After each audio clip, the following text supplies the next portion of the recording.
You ever try to draw the things that you see?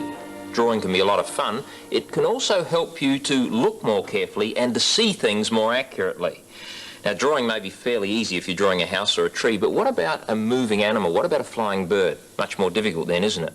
The first thing you need to do is to get clearly in your own mind and then on paper the structure of the thing that you're drawing. Now, I must admit that when I was in school and had to draw birds for some project, this is what I usually did at the top of the page. I drew little M's like that. And if you look at a bird from the front when it's flying straight towards you, I guess it does look for some of the time like a letter M. Do you do the same thing? Maybe you do.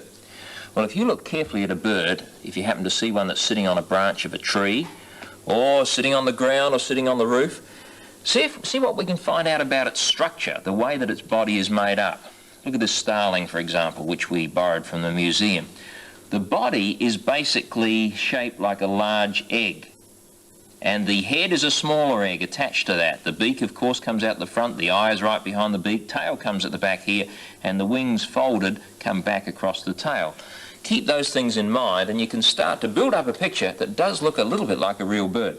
What do we start with? The egg-shaped body. There we are.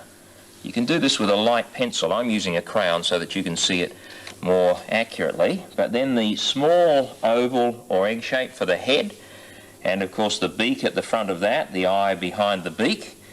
The tail, back in this position here, coming off the back of that egg-shaped body, and the wings, of course, fold back over the tail.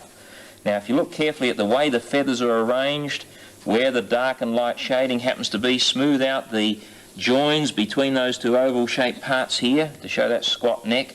Look at the legs. You notice they come back and then forward like that. The claws go around a branch if it happens to be a perching bird.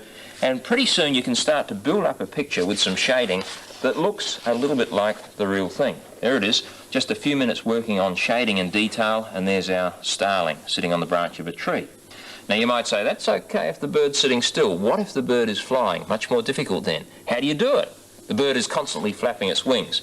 Well, you can help by seeing if you can freeze the action of that bird. If you happen to have a camera, take a picture of the bird, like that. Now you'll notice then that something quite amazing appears. If there are several birds flying, they're likely to have their wings in different positions. Some up, some out, some down. Look at the next one. Here we have two that seem to be flying in unison. That's pure chance that they happen to be doing that. Look at the next one. You can tell that this bird is in full flight because the legs are stretched backwards along the body. And the next one?